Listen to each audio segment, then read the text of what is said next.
taste of the real world. I got battered on the North Shore. It gave me comfort when I always knew that. I always knew that you were there for me next door. I lived it hard on the long road. I ran through every single zip code. I get lonely, but I always knew that. I always knew that your heart I could call home, and nothing could ever stand in. Hello, what's up mga kamatler na isang magandang araw sa inyong lahat. Ito pa rin ang inyong abot kamay na math teacher, si Sir Ash. And today, we are going to discuss the last module discussion para sa ating quarter 3. And today, we are going to talk about the Mathematics 9. So para sa mga grade 9 students naman ang ating i-discuss for today. And this topic is all about solving problems that involves triangle similarity and right triangle. So my dear math learners, basically, ang module na ito is just a wrap-up discussion sa ating mga na-i-discuss para sa quarter 3 modules natin. Alright, so kung bago pa kayo sa channel na ito, please click the subscribe button and notification bell para lagi kayong updated sa ating mga susunod na topics. Alright, so let us start my dear math learners para madali din tayong matapos sa discussion na ito. Alright, so we have here the first page. Okay, so cover page is all about quarter 3 module 7. This is the last module. Thank God at umabot tayo dito. It is entitled Solving Problems that Involves Triangle Similarity and Right Triangle. Alright, so second page is the people behind this module. So ito yung mga tao na gumawa ng module na ito. So disclaimer lamang po mga kamath learners na hindi pagmamayari ni Sir Ash ang mga dinediscuss niya sa kanyang channel. Instead, nandito lamang po si Math Teacher Ash para tulungan kayo mga kamath learners na mas matuto ng mabuti sa mathematics the easy way. So now let us go to the third page. Third page is basically a title page. On the fourth page is the introductory message para sa ating mga minamahal na teachers as well as para sa ating mga kamath learners. Kayo yon. Alright.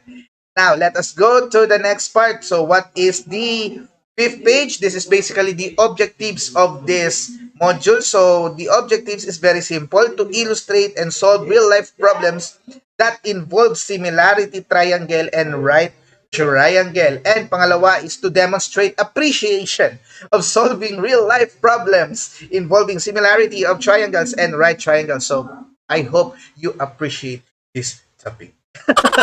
Okay. Now, on the next activity, we have the let us try. So, alam nyo naman kung ano ang gagawin pag let us try. This is just a pre-test, my dear math learners. Ang gagawin nyo lang is to answer this series of questions to know whether you still have a prior knowledge about this topic. Okay, so these are ABCD lang, multiple choice.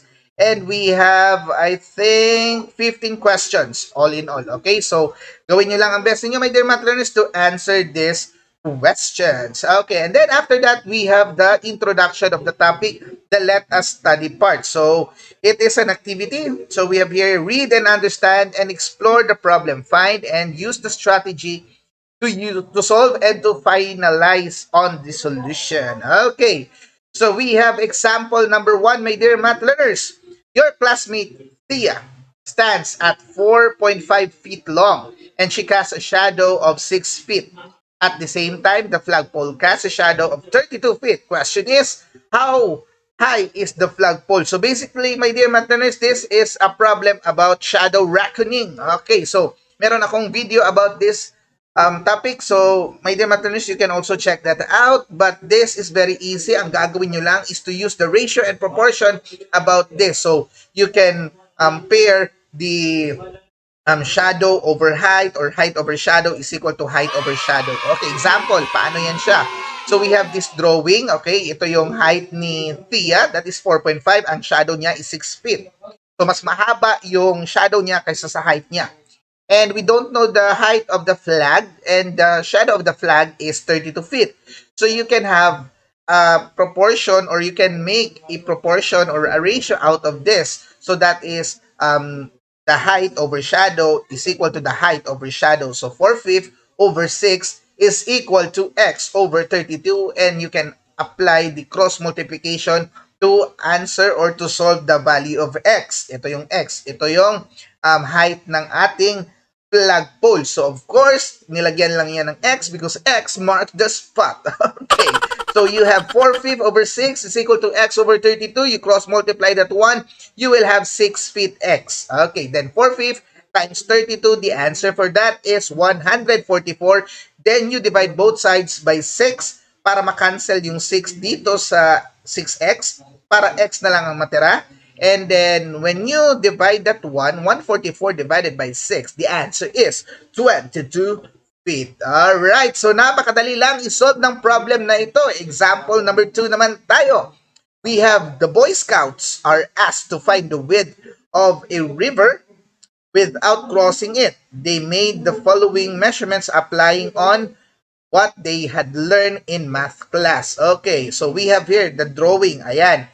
So we have 3 meters and then we have 9 meters and then dito naman we have 36 meters and then ito yung nawawala. Ito yung distance ng um, height ng river, okay, or the width of the river, sorry. Okay, so paano mo yan kukunin? So basically, my dear math learners, this is example pa rin ng ratio and proportion. So since this one and this one is basically vertical angle, so they are equal. So you can expect that this side here and this side here are proportional and this side here and this side here are proportional. So you can have 9 over 36, okay? Or you can also, 9 over 36 is equal to 3 over R. Or you can have 36 over 9 is equal to R over 3. Okay, so either way, pareho lang ang sagot doon. Now, going to what have been been made by the formulation of the book or the module, we have 36 over 9. Okay, so 36 over 9 is equal to R over 3. So, my dear math learners, kung saan nagsimula ang pairing, doon ka din magsisimula sa next pair. So, we have here from right to left. So, we have here right to left din. Okay, so 36 over 9 is equal to R over 3. So, remember, my dear math learners, that 36 over 9, that is basically equal to 4, right? So, you have R over 3 is equal to 4. So, basically, if you cross multiply that 1, you will have immediately an answer of R is equal to 3 times 4, that is 12. Alright, so yun nga. Meron na tayong sagot. Okay, but basically ito, ang ginawa dito, nag-cross multiply pa dito. Pero if I am a student and if I want to have a very fast or a faster way to solve this one, I can simplify 36 over 9. That is 4. 36 divided by 9 is 4. Then 4 multiplied by 3. That is already 12. Okay. Easy, right? Easy lang talaga, my dear math learners. So now let us go to example number 3. Nancy is 5 feet tall. She places a mirror on the ground and moves until she can see the top of the library building. She's now 3 feet away from the mirror. Ito yan. Alright. Okay. How high is the library building? So, of course, my dear math learners, 3 feet, ito siya. Ang distance na ni, sino to? Si Nancy mula sa mirror. And then, ang height ni Nancy is 5 feet tall. Of course, yung kailangan mo ding malaman ang layo ng mirror mula sa building, and that is 42 feet. So, basically, pareho lang ito sa technique ng shadow reckoning. So, you can have the height over the distance and then the height of the building over the distance. Okay? So, basically, you can have anong ginawa dito? Okay, nag-pairing siya dito ng ito. So, it's still just the same, my dear math learners. So, if I will do height over the distance, so that is 5.5 over 3, and that is x over 42. So, I could do that one. Okay? So, 5.5 over 3. Okay? So, as you can see, dito sa pairing na ito, my dear math learners, ang ginawa is ang height over height, then the distance over distance. Okay, so distance over distance, height over height. So, naging x over 5 feet. But remember, yung sinabi ko ngayon lang, na I could also use the height over distance. So, if I will use height 5.5 over 3, that is just the same as x over 42. And if you know about the properties of ratio and proportion nung na-discuss natin sa yung alternation property as well as the inverse property, the answer will still give us the same. So let's just use the proportion that is being made by the example for the formula. So, my dear math learners, if you want to try what I have just said, you can do so. The answer is still the same. Okay, so let's consider this example or this solution ng module. Okay, so we have here x over 5 over 5 is equal to 42 over 3. Okay, so 42 divided by 3, that is 1 and 4. So 14 pala. So 14 times 5.5. So 14 times 5.5, that is 77. Okay, try that out, my dear math learners. So 14 times 5, that is basically 70. And then 70, then 14 times 0.5, that is 7. So 70 plus 7, 77. Ayun. Yun nga ang sagot. Oh my God. Alright. Alright, so I hope you understand, my dear math learners. But if you want to have the cross multiplication, you can do so. So 42 times 5.5, that is 231. You divide it by 3, the answer is still 77. Either way, the answer is still same. So ganito nga sa mathematics, my dear math learners, na ang dami mong pwedeng gawing solution sa mga problems. Pwede mo siyang tingnan kahit saan as long as you get the answers right. Sabi pa nga nila na ang isang itlog ay pwede mong lutuin in different ways. Pwede mong pakuluan, hard-boiled egg yun. Pwede mo siyang i-fried, fried egg yun, or sunny side up. At pwede mo rin siyang i-scramble. Pero ang ending ay magiging itlog or cooked egg pa rin siya. Easy lang talaga, my dear math learners. So now, let us go to the part in which kayo naman ang sasagot dito. So let us be connected. So ano nga ba dito, my dear math learners? We have direction, connection, connect the illustration of similar concepts with the description. Okay, so ito yung mga description natin. Ayan. And we have this 1 to 10. Okay, ayan din. So, saan dito maa-under ang mga postulates na ito or mga given na ganito? Okay, so, ito, let's consider this one. AA similarity postulates. Ito yun, dalawang angle given. Ayan, ito na yun, ang AA similarity. SAS, maghanap tayo ng side, angle, at side. Okay, so side angle at side, dalawang, ano yan siya, dalawang, it's a triangle, right? Okay, so side, angle, side. Okay, let's try, okay, side. Okay, this one. Okay, this one. Because this side and this side, this side and this side, and this is the angle being taken. Okay, so it could be the side, angle, side postulate. Definition of similar polygon. So, of course, polygon, ito na yan. Ayan. And then we have the TPT, Triangle Proportionality Theorem. So, Triangle Proportionality Theorem, pwede tayong maghanap dito, pero pwede natin balikan yan siya. So, 45, 45, 90, this is, ito yon. Okay, 45, 45, 90. TABT, Triangle Angle Bisector Theorem, ito yon, may nagbabisect sa kanya. Alright? O, ito yon. Okay. And then we have the SSS postulate. Ito, SSS ito. Tatlong side. Okay, wala nang ibang side dito. Ito, tatlong side dito. Okay? The SSS. The 30-60-90 triangle, maghanap tayo ng 30-60-90. Okay, ito yon.